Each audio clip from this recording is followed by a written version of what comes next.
Hello friends, अस्तित्व news 22 में आप सभी का स्वागत है। हम आपके बीच कुछ खास अपडेट लेकर आए हैं जो आपके बीच प्रेजेंट कर रहे हैं। तो पुरानी पेंशन पर मीटिंग में बहुत बड़ा निर्णय आया है। कल की बैठक से आई है बहुत बड़ी खबर, जो पुरानी पेंशन को लेकर बड़ा अपडेट सामने आ चुका है। आपकी जानकारी के लिए बता दूं कि जैसे कि आपको पता ही होगा कि बीते सोमवार को दोपहर 3 बजे वित्त मंत्रालय द्वारा गठित टीवी सोमनाथन की अध्यक्षता में बनाई गई कमेटी की रिपोर्ट पर चर्चा करने के लिए स्टाफ साइट के प्रतिनिधियों की बैठक बुलाई गई थी। लेकिन बैठक शुरू होने के पहले ही अखिल भारतीय रक्षा कर्मचारी महासंघ ने इस बैठक का बहिष्कार कर दिया। लेकिन जेसीएम के साथ मीटिंग का आयोजन सही समय पर किया गया। तो इस मीटिंग से क्या खबर आई है, पूरी जानकारी सविस्तार से जानेंगे। आपकी जानकारी के लिए बता दूं कि अखिल भारतीय रक्षा कर्मचारी महासंघ ने कहा है कि यह बैठक नई पेंशन योजना में संशोधन करने के लिए बुलाई गई है। हमें संशोधन किसी भी हालत में मंजूर नहीं है। अगर कोई यूनियन या संगठन सरकार की बातों में आ जाती है तो यह कर्मचारियों के साथ गद्दारी होगी। अतः जब सरकार पुरानी पेंशन लागू करने के लिए मीटिंग बुलाएगी तो हम उसका स्वागत करेंगे, लेकिन एनपीएस में संशोधन हमें किसी भी हालत में मंजूर नहीं है। जैसे कि आपको पता ही होगा कि कर्मचारी और पेंशनभोगी लंबे समय से पुरानी पेंशन बहाली की मांग कर रहे हैं। इसके लिए कई सालों से धरना प्रदर्शन किया जा रहा है। सरकार इस धरने प्रदर्शन को रोकने का बहुत प्रयास करती है, लेकिन वो सफल नहीं हो पाती है। धरना प्रदर्शन का ही नतीजा है कि सरकार एनपीएस में संशोधन करने के लिए मजबूर हो गई। एनपीएस में संशोधन एक झुंझुना है।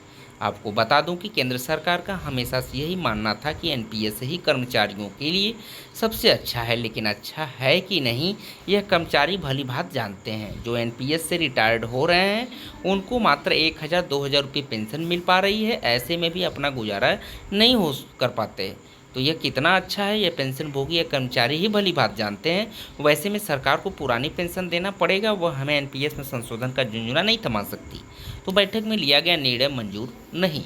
कर्मचारियों के लंबे संघर्ष के बाद सरकार नई पेंशन योजना में संशोधन करने के लिए मजबूर हो गई, लेकिन कर्मचारियों को संशोधन किसी भी हालत में मंजूर नहीं है। टीवी सोमनाथन की अध्यक्षता में जो कमेटी बनाई गई थी, उस कमेटी की बैठक 15 जुलाई को आयोजित की गई थी, लेकिन इसके पहले अखिल भारतीय रक्षा कर्मचारी संघ ने इस बैठक का बहिष्कार कर दिया। उन्होंने कहा कि इस बैठक में जो भी नतीजा आता है हम उसको नहीं मानेंगे।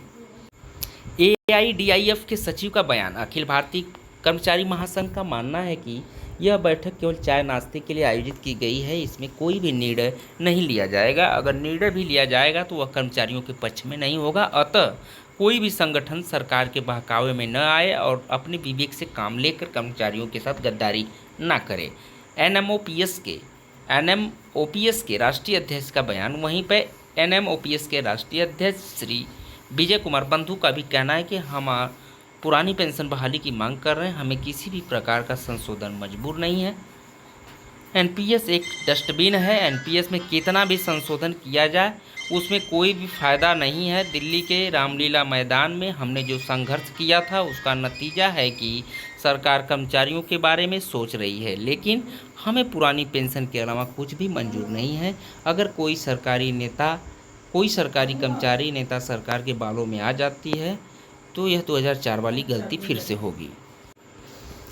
कल के मीटिंग में क्या हुआ? अब ऐसे में बहुत सारे कर्मचारी और पेंशनभोगी जानना चाहते हैं कि कल के मीटिंग में क्या हुआ। तो आपकी जानकारी के लिए बता दूं कि सच में ऐसा लगता है कि वो मीटिंग केवल चाय नाश्ते के लिए ही बुलाई गई थी। अगर कोई अच्छी खबर आई होती तो यही यूनियन या संगठन उछल उछल कर चीखते हुए मीडिया के सामने अपने गुणगान गाते और क्रेडिट लेते, लेकिन ऐसा लग रहा है कि उस मीटिंग से कर्मचारियों के पक्ष में कोई भी बड़ा निर्णय नहीं लिया गया।